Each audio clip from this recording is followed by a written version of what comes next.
Freeze the rent has been a huge pull for Mamdani's campaign, driving Gen Z with hopes and dreams of free stuff, driving them to the polls.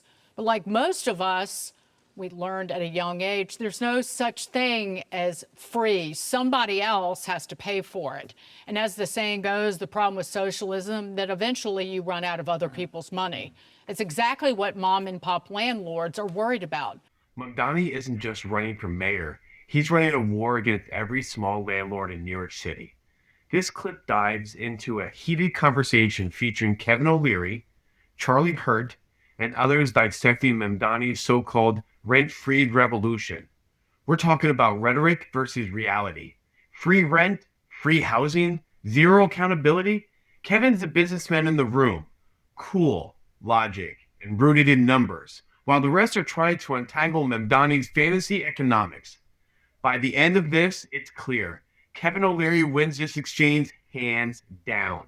He's calm, rational, and brutally right about Mamdani's policy could kill off New York City's housing market faster than the pandemic. Let's get into it. Mamdani's housing policy could destroy their businesses and dry up all the funds. Small landlords are already reeling from higher inflation, steeper mortgage rates, not being able to raise rents to keep up with rising costs, maybe the nail in the coffin. That means no money for renovations, improvements, or expansion. It will also make it nearly impossible for owners to sell in this city. Kevin, this will fall on deaf ears, these cries for please don't.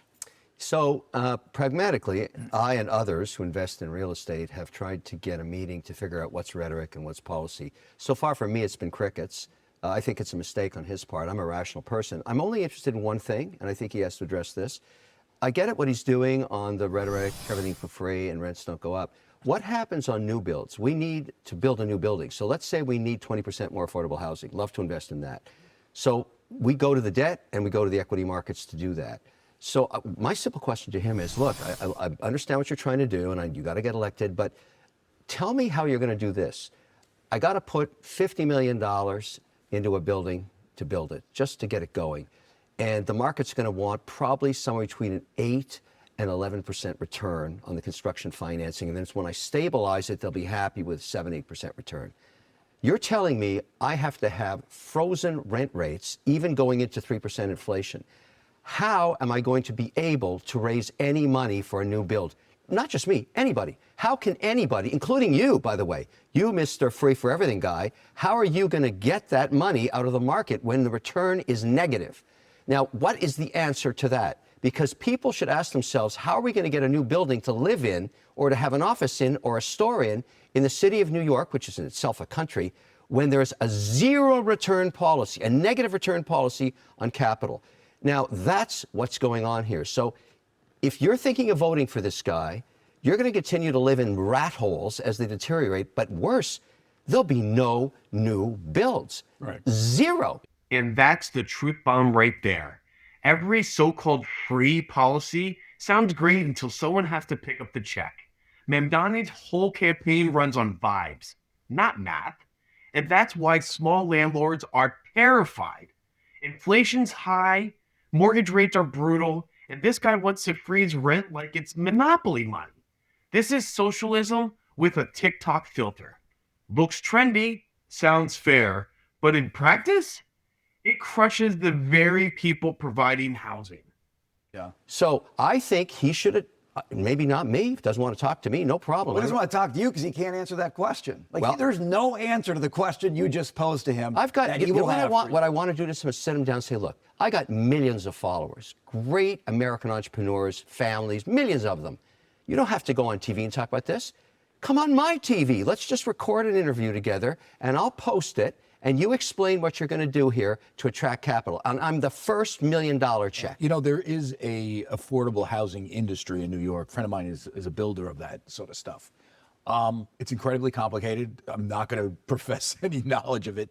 There is a way to get a vig out of it, okay, to get some money out of it. And it's incredibly tedious. It's tedious. There's a lot of different government agencies. You have to Not when there's a 0% chance of raising rents against inflation. But you know, we don't. It's hard for him to raise rates if raise rents as it. I'm not defending him, by the way. He's just going to make it worse. The question is not to add to the system that is already in place now. Is how do you free markets to build stuff? Because there is land there's marshlands in the Bronx. Why can't we build some affordable housing there? Well, there's environmental problems with that. So there's a lot of issues here that Zohan Mamdani literally skips over and says, "I'll just give it to you for free." Yeah, well, it's also something that we know doesn't work. These policies have been tried before. I'm just going to read. You know it doesn't work. Well, His voters don't know it Not only doesn't do I, but the New York Times editorial board in the 1990s wrote, "Rent control perpetuates the very problems it's designed to fix, a housing shortage." Yeah. That was the New York Times. Now, of course, they've gotten all squishy on the subject and forget the common sense that they had back in the 1990s. But the point is, we have a rental vacancy rate of 1.4%. That means there's very few rental properties available right now. We have to incentivize people like Kevin and people like the folks you know to build more rental properties, and they're just not going to do it if there's any. Even with the current regulations on rent stabilization, we're going to have problems. But so there has to be more incentivization, not perverse incentives that he wants to add on top of this big cake of regulations. The strategy of these leftists is to fail up. So he comes in and he's mayor of New York City. And he puts these policies in place, and it takes a period of years for them to really show themselves. And by the time that's happening, he's already moved on to run for governor. And somebody else comes into New York City and has to try to figure out how to make sense of this. He doesn't have answers to your questions. He doesn't look at a 135-pound bar on a bench press and understand the implications of that. There's no way he understands what you're talking about. So he just doesn't answer. And I agree. We understand what rent control does. But I am telling you, the people in the city who love him do not get it. And by the way, they do not get it. And they think he's just going to figure it out. Those are their words. He'll figure it out. Well, remember, rent control, it's rent stabilization. Rent control is a portion of it. Is a state law, okay? It's approved. How's it working out? Not very well. And when I hear something really interesting, so Andrew Cuomo, who I personally really like, went after Mamdani on living in a rent-stabilized apartment. We should point out that 50% of all apartments, almost every apartment in New York is some sort of stabilization, except for the very high end, right? And obviously it doesn't affect housing ownership. So he goes after him on rent stabilization, saying, "Oh, you make $150,000 a year as a congressman or what, assemblyman, and your wife is rich, and you shouldn't be able to live in a place for $2,500 a month." What Cuomo left out is that he took away some of the caps on rent stabilization that would have forced Mamdani to pay what's known as a market rate on that apartment, because Andrew Cuomo took away the cap. That market rate's probably $7,500. Oh, here's the hypocrisy train. Mamdani preaching about housing injustice while living in a rent-stabilized apartment himself on a 6-figure salary. Classic socialist move. Scream for the people while playing the same rigid system you claim to hate. And Cuomo, the guy completely doesn't understand and completely removes the caps that would make Mamdani pay fair market rates. Everyone's pretending to fight the system, but they're all feeding off it. By the way, I still don't understand how a poor person, and this is what I'm going to ask Andrew this. How does a poor person, because he mentioned a single mother, poor single mother, she should be in that apartment. How does she afford $2,500 a month rent? It's still too high. She can't. She's got She's to in the move in wrong with city. family. Yeah, that's the They're whole trying to accommodate everybody to live in the most expensive city to live in. And it's impossible, particularly as we're going to see people like Kevin and other entrepreneurs move out of the city. Wait till because of everybody all leaves, these new then she regulations. can afford that apartment, because people are going to leave. All This the guy tax gets money is It's going really away. a plea to New Yorkers. Let me invest in you. Let investors like me invest in you. Do not let this guy become your mayor until he explains what's rhetoric and what's policy. I believe in rhetoric. I think politicians should say anything they want during a campaign if they think they can win. But what's the real policy? And he won't meet with any of us. None of us. He did meet with some business leaders. I will say this. He's not that much different than the rank and file Democrats in this city and state, just so you know. not that much Well, different. And Charlie, that's it the doesn't have to scary be me. Just meet with anybody, and then that No, person but I'm just come telling tell you, us what he's as doing. you as a businessman, if you're thinking of putting money here, say Mamdani I loses. want to. Say Mamdani loses and Cuomo gets in there, or Eric Adams, or maybe Curtis. Take Curtis out because he'll be much more free market. If you have a Democrat, a conventional Democrat in that seat, he's never going to govern that much different than Mamdani. He's literally the tip of the spear of something Okay, but much would he bigger. give me a permit? Would he let me at least raise rents to inflation? That says it all right there. Mamdani doesn't answer questions because he can't. It's easy to promise free rent when you've never balanced a spreadsheet.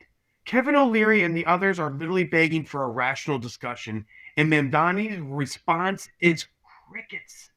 That's not leadership, that's invasion. He becomes mayor of New York City, the landlords are toast. The housing market collapses, the city loses investment, and the so-called affordable housing dream turns into rat-infested reality. Maybe. Well, that's a Remember, real folks, gift. Would they? Remember, he also hates cops. He hates cops. The hatred was just spewing out of his Twitter posts of a couple of years ago. Now he claims that he's fine with them, but after a cop was killed the other week. Yeah. But this guy hates police, and he still wants to de-police our He's a city. He very- wants to get rid of jails, the whole shebang. He's a very bad guy to He be is. in office. We all know that. I'm just telling you, in this state, knowing what I know about state politics, he's really not he's really part After of the having norm. said all this stuff about him, let's invite him to the panel here. I've tried. He never calls me. He doesn't return calls. You can use my name. Trust me on this. That and 250 will get him Not into the exactly. subway. He's not exactly like giving interviews out, except for to maybe, I don't know. You New want? York I've Times. tried to staff. I've done everything I can, and it's been crickets. In this clip, Kevin O'Leary comes out as the only adult in the room. He's right to call out Mamdani's Fantasyland economics. The numbers don't add up, the policies don't scale, and the hypocrisy runs deep. Mamdani's plan isn't a house fix. It is a political sugar rush that will leave New York in economic withdrawal. The bottom line, freeze the rent, and you freeze the city's future. Thank you for watching and listening to our video. Please like and subscribe to our channel. We'll talk with you on the next one.